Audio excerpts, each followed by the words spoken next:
What up, everybody? Welcome back to Feral Publications YouTube channel. On this channel, we talk about zines and DIY publishing, but a lot of times we also talk about the creative process. And I'm currently traveling with my family, and it's always fun to travel. Why you should travel if you're an artist? There's a lot of reasons, but I'm gonna talk about the reasons that I like to travel as an artist. One is it kind of reminds you of how small you are. And I know that's weird to say, but it kind of humbles you and you begin to think about how everyone around you here, wherever you're at, wherever you're traveling to, has a life, has dreams, has aspirations, has things going on. And it makes you wonder and ponder what it is that they care about. And it gets you to kind of empathize and just really pull yourself out of your own world, which is good as an artist. I think if you're too much into your own world, then your art begins to lack relevance in a social setting. And I think that art without that, it doesn't really hit home, you know? The second reason is to shake it up. As an artist, you don't want to get stuck always in the same monotony, always in the same cycles, the same circle. You need to move, you need to breathe, you need to strut sometimes. And I think traveling allows us to do that. It allows us to get out of our normal comfort zone, get out of our normal cycle of the day, and really just fucking mix it up. And I think that kind of thing brings a certain energy, a kinetic energy that just gets me motivated. Lastly, no trip ever goes to plan. No matter how well planned it is, no matter how much you think it through, it will not ever go straight to plan. It won't be A to B and then, you go back home. It's never like that.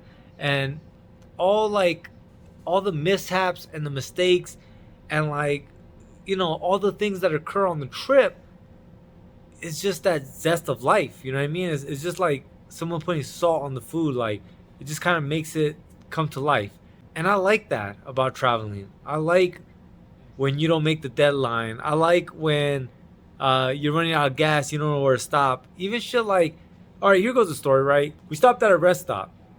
And then in my mind, this is how strange my mind is, I started thinking whether there's a serial killer here, because there's nobody. I'm like, there might be a serial killer. There might be random wolves out here trying to get my pups.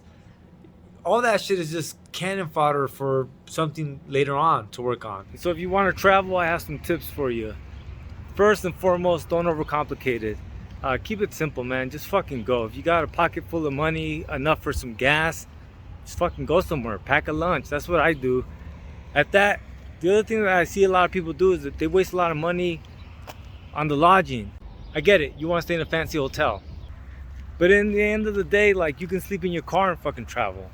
And even with eating, people, they overcomplicate that. And it's like, I get it.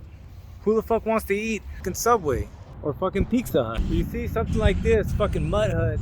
This is something that I haven't seen anywhere else. And that's exactly what I look for when I'm out fucking traveling. I'm not looking for fancy fucking 5-star restaurants or no other bullshit. But just like you guys, I'm not looking for the Pizza Huts or the Subways. I'm looking for fucking Mud Hut, fucking Dirt Dogs, and shit like that. Like shit that's new but is of that fucking space. So if you're an artist and you want to travel, that's my opinion. Don't overcomplicate it. Just fucking go. If you only have a car, put a fucking mat in that sucker and take off. Take off as far as the gas would get you there and back, and pack a fucking lunch. Peanut butter sandwiches, that's what I've been eating today. And beyond that, just focus on the experience of where you're going. I'm really trying to get a feel for the area, the sense of the people and things like that. I think that's always funner, the history of it. A lot of that shit is what I find fun and interesting. But that's just my 2 cents. That's what you guys tune in for, man. So thanks so much for watching. Please like, share, subscribe, and I'll see you guys tomorrow. Lates.